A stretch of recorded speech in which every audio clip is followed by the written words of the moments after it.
کرام، بزرگوں، نوجوان ساتھیوں، بچوں اور خواتین اسلام، خطبہ مسنونہ کے بعد کلام اللہ کی آیت کریمہ کی تلاوت کا شرف حاصل ہوا۔ اللہ پاک قرآن مجید میں ارشاد فرماتا ہے وَلَا تَقُولُوا لِمَنْ يُقْتَلُ فِي سَبِيلِ اللَّهِ أَمْوَاتٌ بَلْ أَحْيَاءٌ وَلَكِنْ لَا تَشْعُرُونَ، کہ جو لوگ اللہ کی راہ میں شہید ہو جائیں، جو لوگ اللہ کی راہ میں قتل کر دیے جائیں، تم انہیں مردہ مت کہو بلکہ وہ زندہ ہے، اور ایسی زندگی انہیں عطا ہوئی ہے کہ ہم اس کا شعور نہیں کر سکتے ہیں۔ اب ذرا غور کرو، اپنے دماغ کو قریب کرو کہ قرآن مقدسہ کے ایک ایک حرف کی سچائی 100% ہے، ایک ایک زیر و زبر سچ ہے، کوئی غلط بات نہیں ہے قرآن مقدسہ کے اندر۔ لیکن یہ کیا بات ہوئی؟ ارے انسان جب مرتا ہے، انسان جب دنیا سے جاتا ہے، روح بدن سے جدا ہوتی ہے، آنکھیں کھلی رہ جاتی ہے، زبان باہر آ جاتی ہے، گھر والے غسل دیتے ہیں، ہاتھ اٹھا کر غسل دیتے ہیں، چہرے کو دھلایا جاتا ہے، تمام پرکریا کی جاتی ہے، قبر تیار کی جاتی ہے، دفنایا جاتا ہے، اور دفنانے کے بعد سوال جواب کیے جاتے ہیں۔ لیکن اے اللہ کریم، تو نے ارشاد فرمایا ہے کہ جو اللہ کی راہ میں قربان ہو جاتے ہیں انہیں مردہ نہیں کہنا چاہیے، وہ زندہ ہے۔ تو اے اللہ تو یہ بتا کہ وہ زندہ کہاں ہے؟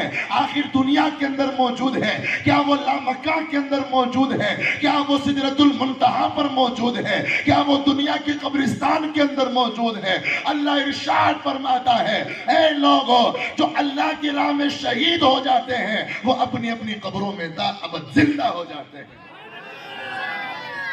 اپنی اپنی قبروں میں تا ابد زندہ ہو جاتے ہیں، اور مرتے زندہ ہو جاتے ہیں۔ جو مرتے ہیں حق کے نام پر، اللہ اللہ موت کو کس نے مسیحا کر دیا۔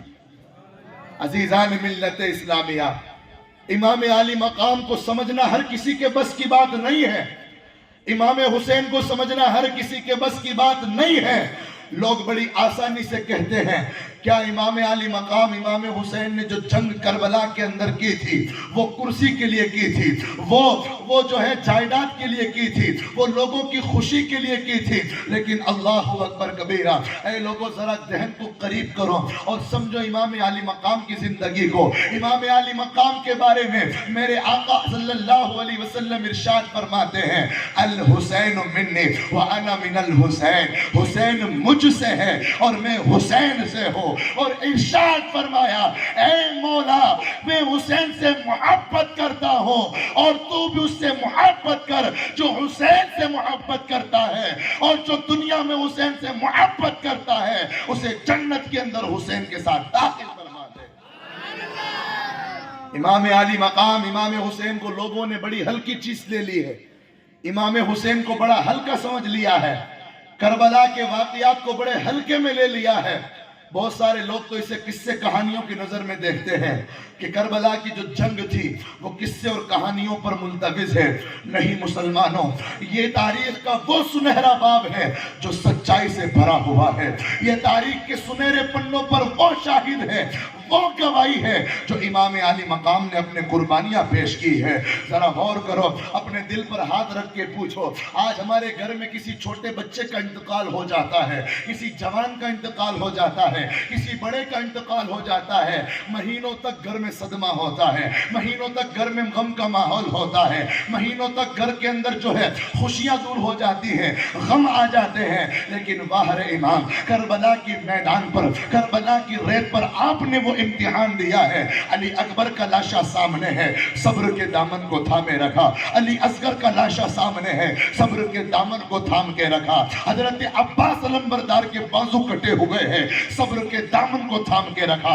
حضرت عاصم کی جوانی لوٹی گئی، صبر کے دامن کو تھامے رکھا۔ حبیب ابن مظاہر کو شہید کر دیا گیا، صبر کے دامن کو تھامے رکھا۔ اونو محمد کو شہید کیا گیا، صبر کے دامن کو تھامے رکھا۔ یہاں تک کہ یکے بعد دیگرے